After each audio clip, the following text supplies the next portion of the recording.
I know the feeling. You've been at your desk all day, you finally pack up, you battle traffic on the way home, you walk through the door, and the last thing that you want to do or have energy to do is to work out and plan and cook a healthy meal. But at the same time, you are so over feeling the way you feel. You want to fit into your clothes, you want to feel good in your body, you want to have the energy to do things that you want to do in life, and you want to be confident. So if you're trying to balance your 9 to 5 and your health and fitness journey, I've got you.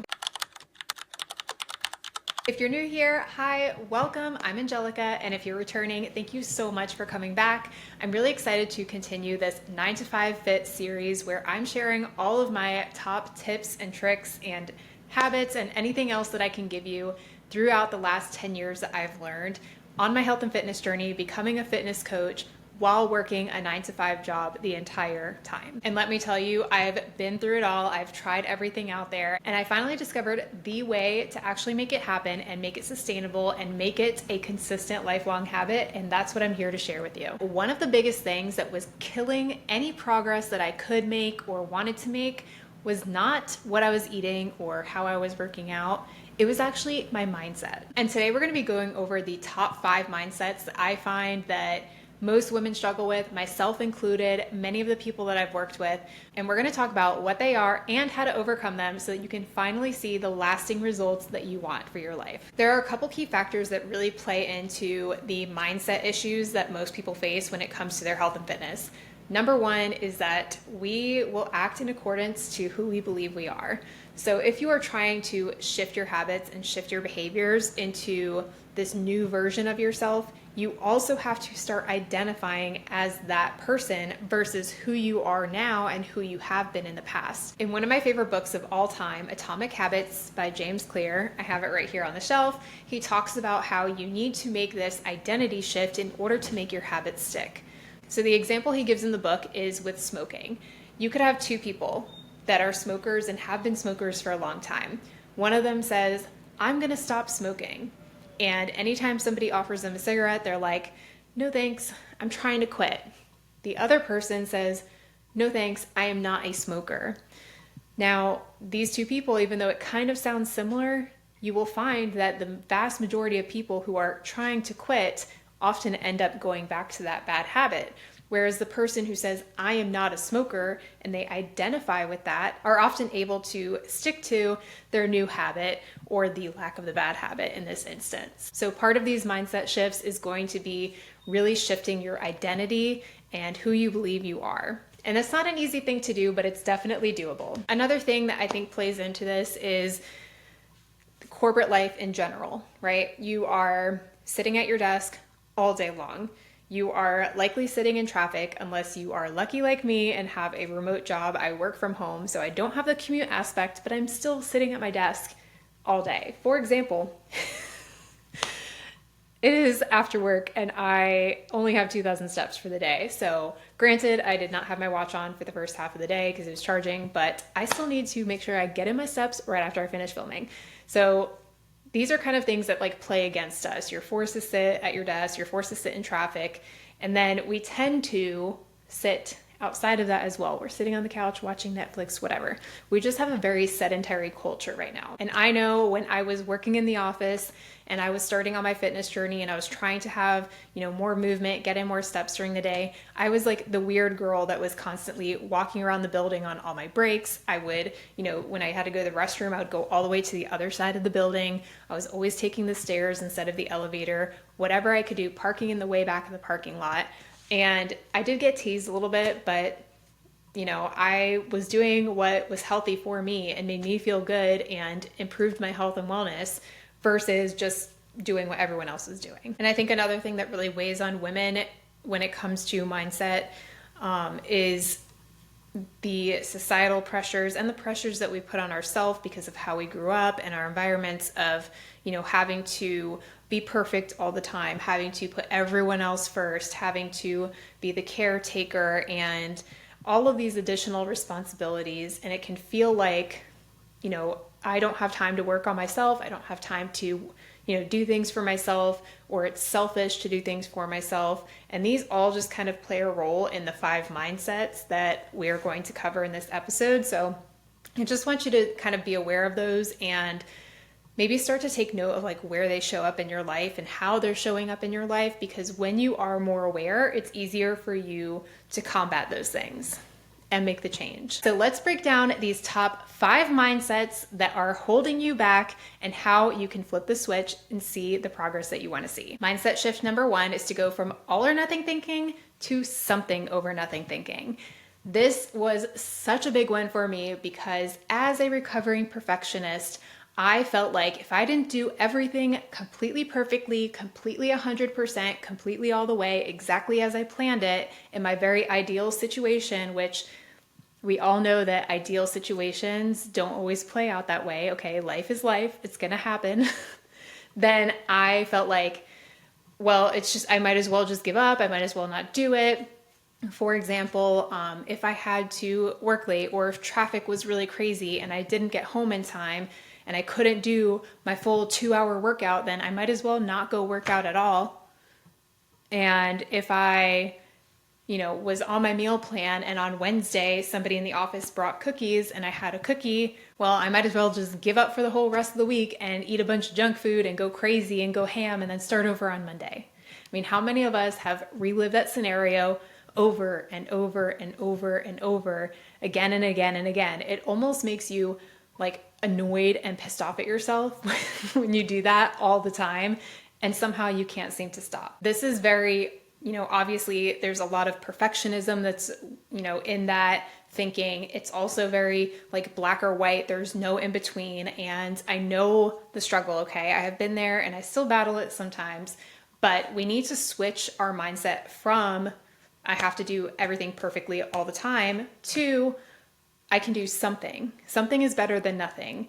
A 5-minute workout is better than no workout. 10 bodyweight squats while I'm waiting for my food to heat up in the microwave is better than nothing.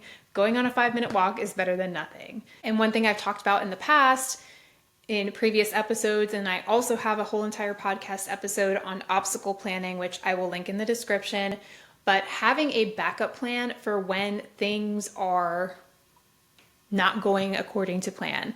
Your schedule gets messed up. Having a plan B in place is going to be so helpful to help you just stay on track with activity and keeping up your momentum, because consistency is going to be the thing that wins at the end of the day and is going to give you the outcome and the results that you want, not just, occasionally doing things 100%.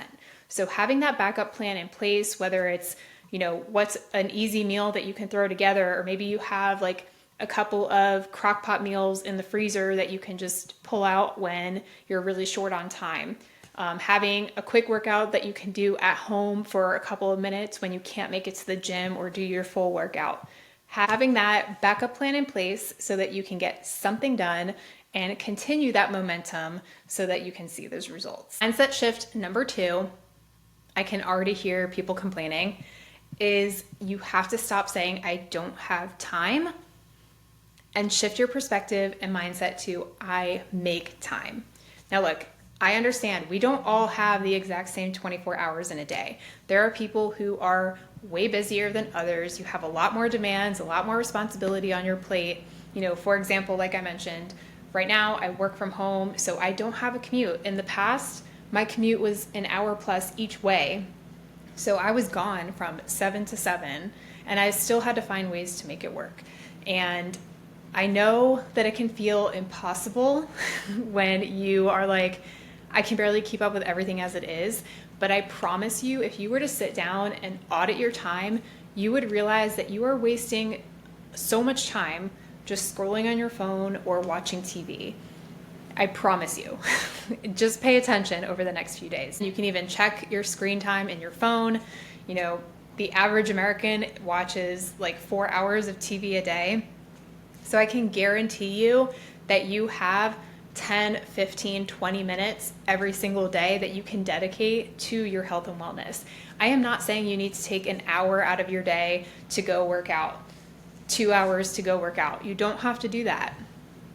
If you can find at least 15 minutes a few times a week, or 5 or 10 minutes every day, and get something done, you're going to see incredible results from just that. And as you start to build that habit of showing up consistently and doing that, you're going to feel the results of the energy and the excitement that you have for taking care of your health. And you can like add time to it later on down the road. I don't want you to feel like you have to put in a ton of time right now and feel overwhelmed and then get discouraged because you can't keep it up. 5, 10, 15 minutes, whatever you can do, and just start with that, because we all have to start somewhere. And like I said in mindset number 1, something is better than nothing. One of the things that really helped me with this was thinking of my health and wellness as a hygiene habit. And I mentioned this in the first video in this series. Thinking of it like brushing your teeth or taking a shower.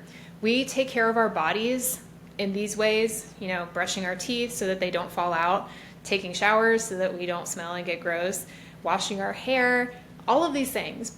But then when it comes to our inside health, we don't do anything about it. So you really have to focus on it being part of your hygiene practice versus like this bonus extra thing. And I think one thing that helps with that too is it's not just aesthetics, right? Yes, we all want to look good and feel hot and all of that, but the most important part is that we are taking care of our health so that we don't get, or so that we lower our risk for, you know, getting sick, getting illnesses, getting injuries. I know for myself, one thing that I always joke about, but I'm very serious about, is when I'm 90, I want to be able to carry all my groceries in one trip by myself. Like that is a goal, because if you look around, you see how incapable and dependent so many people are, especially as they age. And I'm not saying, you know, anything bad about the elderly, but I've just seen the pain that it causes that person and the family that has to take care of them firsthand. I've seen that in my own family. And it's really hard. It's hard on the person who has lost their independence and their, you know, ability to take care of themselves and do the most basic tasks for themselves. And it's hard on the family that has to, you know, be able to do those things for their parent or their grandparent, and it totally switches the dynamic. And, you know, I know I'm kind of going on a tangent here, but I think that this is so important for people to understand and to think about, because it's not just about having a big booty and like, you know, abs and whatever. We are taking care of our inside health so that we can live not just a long life, but like a life full of energy and joy and doing things that we want to do and feeling good and moving well. And that's the most important part. So when you feel like you don't have time, do that time audit, look at your screen time, think about where can you fit in 5, 10, 15 minutes a day of doing something, a walk, a quick workout at home.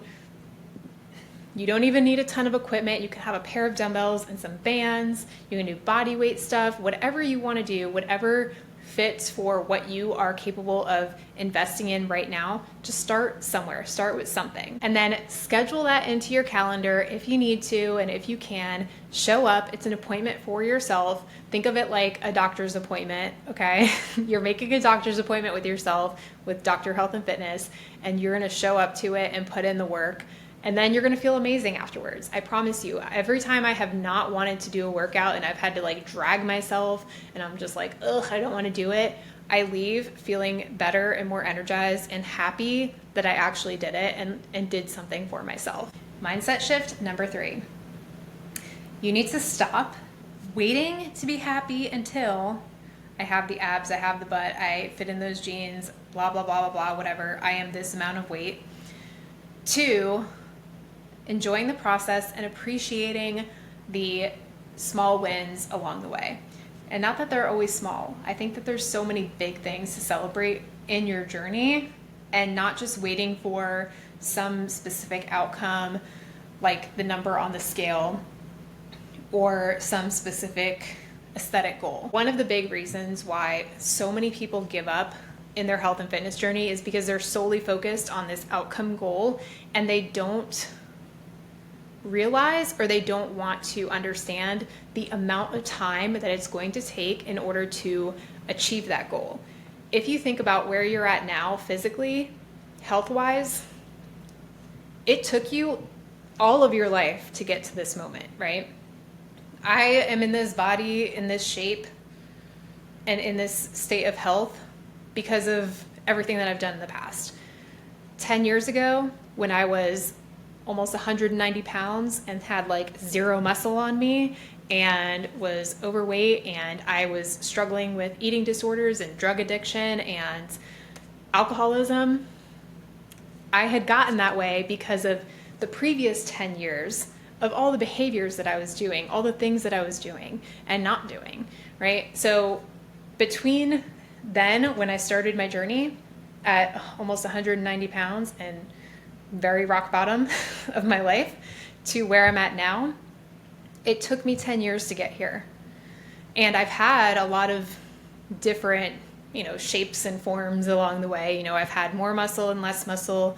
I've been leaner and thicker and like all these things because I had different goals throughout that time frame, but it did not happen overnight. I did not drop 40, 45 pounds overnight. It didn't take me 3 months. It took me a long time. So I want you to remember that it is going to take time to achieve the goals that you have. But if you don't put in any work, the time is going to pass anyway. Would you rather have 12 months of hard work and progress, or would you rather have 12 months of complaining that you didn't get where you wanted to be and you just kept giving up like every 6 weeks because you didn't achieve the goals that you had? The time is going to pass anyway, so you might as well put in the work. Another thing that is so funny about this is I know for myself and for so many people that I talk to, they are so focused on being a specific weight. I spent a long time being like, when I weigh this amount, I'll be happy. When I am this weight, I'll be happy. When the scale says this, I'll be happy. And there's so many other people that focus on that. The craziest thing is that you have no idea what the weight on the scale is going to be when you look the way you want to look. Because people don't understand the concept of body composition for the most part. Basically your ratio of lean muscle mass to body fat.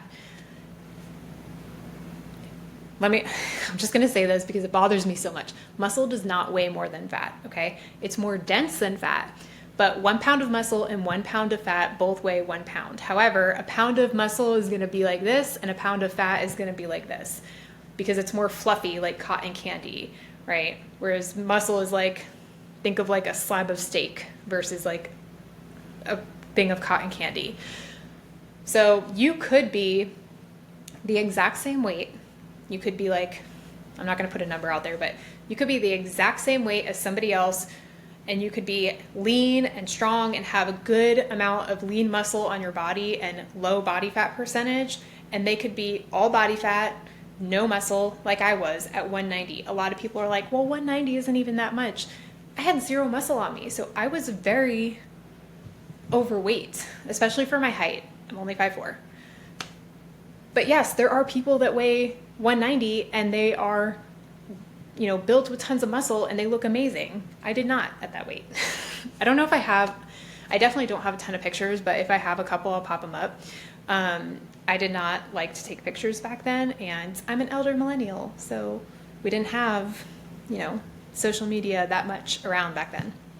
But basically, I want you to stop focusing so much on the end result and waiting to be happy until you get that result, and just focusing on that so much. And I want you to enjoy the process along the way, celebrate things along the way, non-scale victories that honestly, as you progress through your journey, are going to become more and more important to you. Things like, adding weight to a lift, or becoming more mobile, or getting faster in your runs, or being able to do a new skill.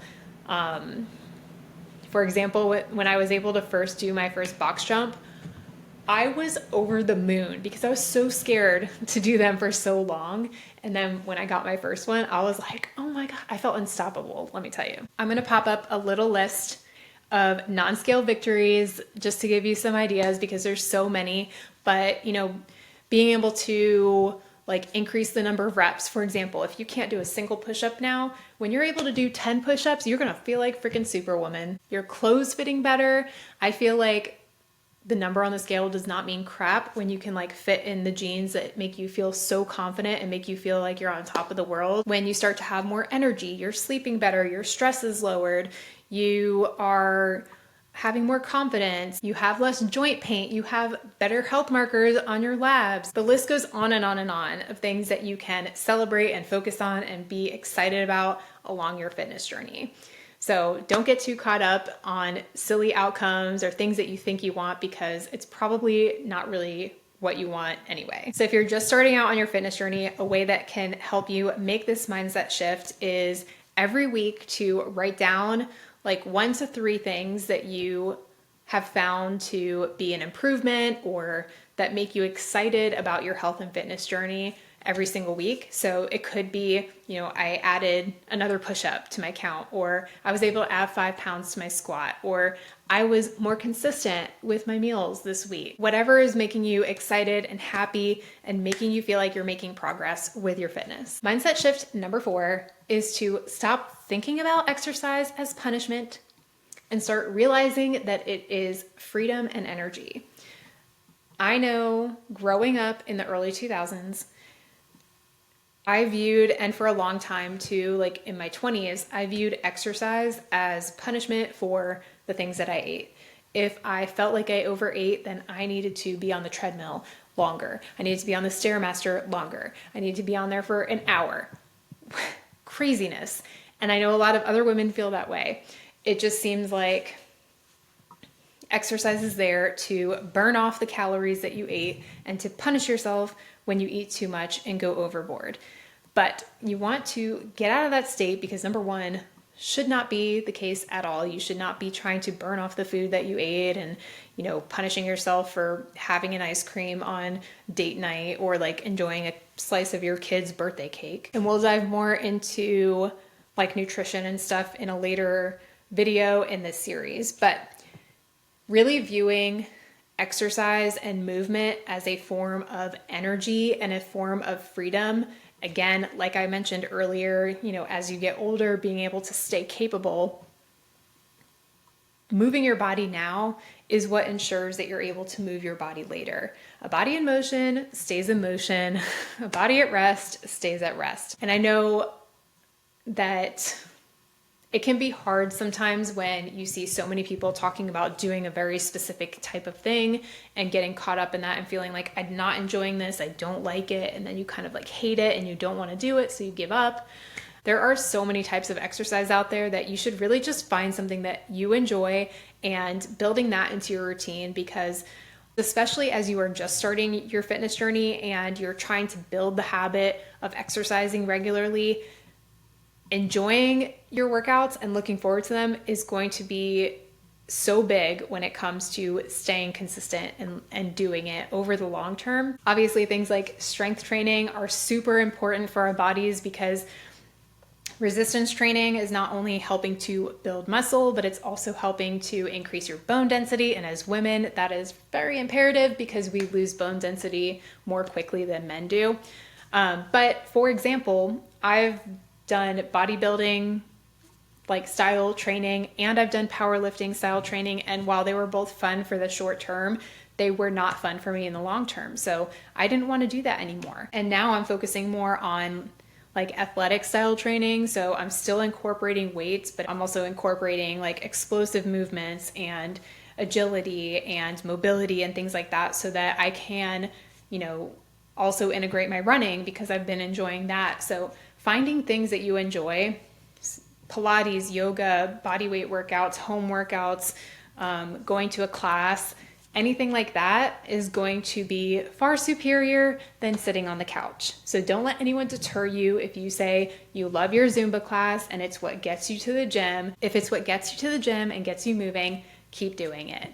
But down the road, you do want to think about what is going to be most beneficial to things like maintaining good muscle mass and good bone density for my body as I age.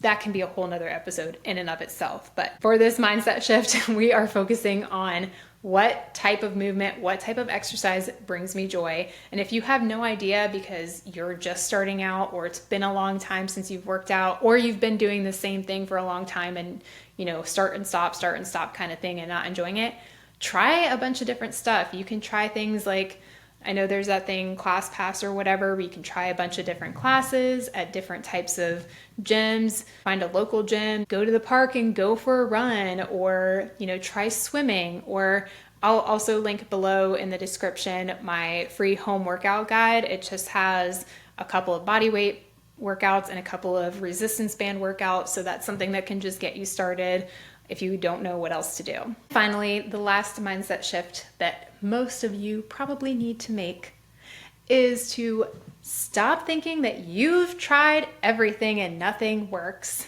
to realizing that you probably just need to focus on very simple habits and making sure that you are making a lifestyle change and not just trying to achieve a summer body in 3 months or less. Okay. I know personally I've done this, and I know a lot of my clients have done this, and I know a lot of people I've talked to have done this, and I know you probably have done this, and it's okay. We've all been there. But feeling like you've tried everything when really all you've done is tried all the fad diets and tried all the crazy workouts. Okay. I was there. I did the cabbage soup diet and the Weight Watchers and the P90X and all these other crazy things. And it was not sustainable. Most people, it's not sustainable in the long term. What you need to focus on is making these little shifts in your habits, in your everyday life, and then continuing to build from there. So like I mentioned, if you're adding in a 5-minute walk, a 10-minute workout, build it from there. Stop trying to do a crazy 2-hour program when you have a 10-hour day that you're gone from your home. Stop trying to do these crazy meal preps that require you to have like 15 ingredients, and start focusing on really simple, easy, fast meals that you can have ready to go, and they're single ingredients. Okay, sweet potato, green beans, grilled chicken. Like, it doesn't have to be crazy. It also doesn't have to be boring. Okay, I'm not saying eat boiled plain chicken and broccoli with no seasoning. Okay, I love putting tons of seasoning on my stuff. I put butter on everything. Focusing on very simple ways to integrate healthier habits. Start off focusing on 1 or 2 things, making sure you're drinking enough water, going for a walk every day, doing a couple workouts a week. Get the hang of that, and then you can add in additional things, and you can start to do more. But if you can't do the bare minimum, don't try to turn around and do 50 things all at once. And don't try to skip steps and see faster results by falling for these crazy extreme diet, extreme workout plan, crazy things. Because when you cut corners, you're not actually going to get lasting results. You're going to get short-term results, and then you're going to go right back to where you were, or gain even more weight than before. Time and time again, that has been proven. So stop trying to cheat yourself and just treat yourself right. Okay, I know I mentioned the cabbage soup diet, but if you are an elder millennial, you remember all the insane diets that were out there, lemonade and cayenne pepper. Like, please drop in the comments below if you remember any of those other crazy ones from like magazines and stuff. I can't believe we did those. Craziness. I love eating way too much to ever go back to any of that. All right, so those are the 5 mindset shifts that have helped me the most and have helped most of the people that I've worked with. Let me know in the comments below which one you think that you struggle with the most. And make sure that this week, as you go through, try to think about how you can start to shift that. What are some things that you can implement to help you shift out of that negative mindset and into a more positive and healthful mindset about it? If you have other questions or things that you want me to cover in this 9 to 5 Fit series, please let me know. Drop them in the comments. I have a few things planned out, but I really want this series to be helpful for you. And if you're working a corporate job and you just feel like getting healthy and getting fit has just been such a struggle because of your work schedule and all the other things that you have going on, let me know like what questions you have or what are some things that you're struggling with so that I can make sure that I'm addressing them for you and helping you guys out the best that I can. If you enjoyed today's video, please like and subscribe. It would mean the world to me. Drop a comment and then share this episode with a friend if they have a 9 to 5 and they need some help getting their fitness journey started. That really helps me to grow the channel and I would appreciate it so much. I love you guys. Thank you so much for being here, and I will see you in the next video.